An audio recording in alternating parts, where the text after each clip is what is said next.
Oh, good. All right. Obviously, Thursday practice, so we were able to go outside, do a lot of really good things out there. I thought our guys had good energy. As far as injury-wise, I don't know where it's going to land. On Saturday, we'll make some final decisions, but obviously some key guys got injured in the Oregon game. Very, very limited on their comeback, right, where they're on Saturday. We'll make that decision when it happens, but the guys have been stepping into their position, have been really, really good. Very excited to see a couple new faces perform.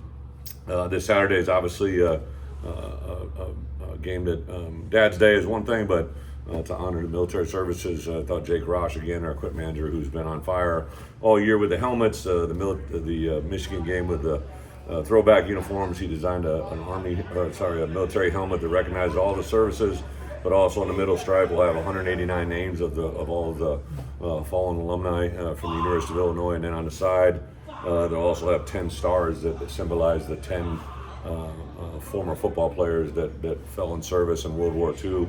9 during World War II and 1 during the Vietnam War, which was Bruce Capel. All right, so just a lot of great history. Sharing that with our players has been pretty awesome. So excited to have another game back here in Memorial. I think Saturday's weather is supposed to be a lot better than it was today, although we got a pretty good weather out there today. So excited to have a large crowd, have them impact the game like they did against Michigan and several others. So excited for that. With that, open up. Have any of those guys who left Oregon, have they been able to practice this week? The guys, you mean the The players? injury guys, it's been a mixed bag. There's been guys that are out there. I think we just kind of grouping all 5, 6 of those guys by Big Ten policy. We'll send out the 2-hour report beforehand and let it roll. You hinted at Xavier being on the watch list on Yeah. Monday. Just what do you feel like he's done to get that recognition? Well, obviously played. I think a year ago, so Xavier came here without a scholarship, right? Like crazy, right? Like he didn't have a scholarship because of COVID.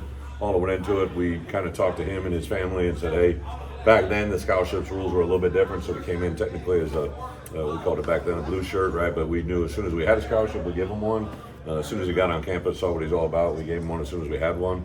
That freshman year, he played in all of the games, but then his first start came at Michigan, and I think Taz got hurt the week before, and him to go out there and play the way he did in that game, I kind of knew we had something. And then last year, obviously did a lot of really good things, but I think the ACL injury at the end of the year last year kind of gave him this moment of, hey, it's always good when it's good, but how am I going to be when it got bad, right? And came back from that rehab, came back into fall camp and exploded onto the scene, especially those first 3 or 4 games. Then he had a couple games where he was a little bit banged up. His resiliency, his toughness, his intelligence. Xavier is probably on our football team one of the most intelligent players pre-snap. Just being able to diagnose what they're doing, how they're doing it. And then he's just got really a good instinct, right? Really good football awareness, understanding. The good news is, as good as he is, I don't think it's even close to what it's going to be. Coach, your record against Minnesota is pretty well documented. Is there some common thread through all those 10 games between the two schools? Obviously, You know what? I don't even remember them all. I mean, obviously, a lot was when I was at Wisconsin. Right. Just got tremendous respect for him. Even going back to when I took the Wisco job, there was that was over the axe, right? So that was a huge. We didn't have the axe when I got there, my first year, so we won it when I was a defense coordinator, and it really made a huge impression. I mean, it sounds like a little thing, but I was a defense coordinator, and we were playing in that game, and I saw some guys that weren't from Minnesota and guys that weren't from Wisconsin go sprinting across that field to go get that axe. And I'll never forget that moment. A guy by the name of Dan Benning, and there's a guy by the name of Scott Starsky was a player from St. Louis. And I'm like, if guys from states that aren't involved in this growing up think that much of it, there must be something to it. And even though there's not a trophy game between us and Minnesota, that's always remained in my head. We recruit against Minnesota a lot. PJ stands for a lot of the same things we do, and academics, integrity, the people they are. So there's a lot of this one. I think the biggest thing, it's a rematch game. It's number 5 or 6.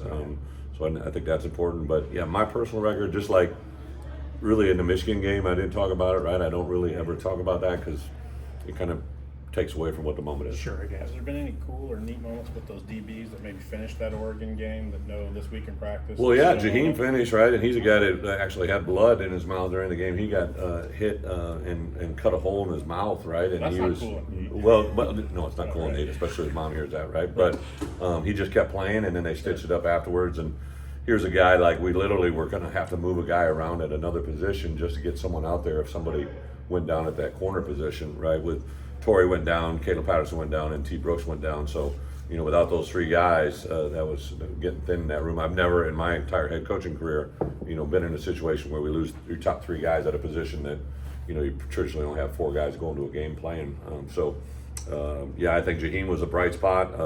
Obviously, T. Rooks was a really, even though he wasn't playing corner, he stepped in because T. Strain went down and Xavier were playing outside, so that put T. Rooks into a really good position.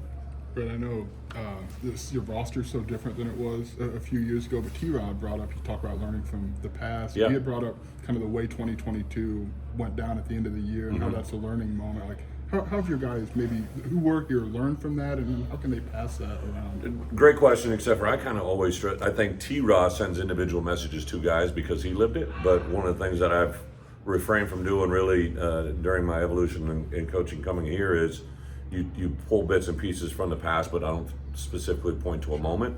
But I'm sure that T-Rod has, like he is a great leader within that room. But, really going into this year, like I said all along, when we had, almost 30-40% of our roster was new to the room just this year, to draw experiences from someone that didn't live it doesn't really, but I think individually, T-Rod's on our leadership council, right? So like I send leadership council text all the time to guys, like to the group, like, hey, what do you think of this? What do you think of that? Try to empower them, not try, I am empowering them because their experiences are very good, right? And T-Rod's got a unique thing, right? Because he came to us from Columbus, was at Northwestern, so he's got a lot of Big Ten flavor in his past. But yeah, I think those are a lot of individual conversations within the room. I mean, your program has grown since then, right? I mean, is that fair to say? I hope so. Yeah. I just think, overall, we know our roster better than ever. Even the guys that we bring in, you take a guy like Zachary Franklin, who in my opinion has made a huge impact on our program. The reason that we probably had a chance to get him, not only last year, we couldn't get him in academically, so the university said we couldn't, right? But now that he was a grad, we were able to get him in. The relationship he had with Barry, and Barry specifically said one thing to me that I think just rings so true. He's like, Coach, he goes, he's going to need us as much as we need him. And I kind of appreciate that because what Barry was saying is like, we can hold him and help him get better because Zachary Franklin should play in the NFL, right? He should be a guy that should play in the NFL. And I think the growth that he's had from game 1 to now game 9 has been dramatic. And I think that's really awesome. Look at Luke, right? The effect that we've had on his level and his playing ability. A guy like Alec Bryant that even though there's been some ups and downs, he's playing at a high level. It's fun to watch the growth of these guys. And I showed him on yesterday, on Wednesday.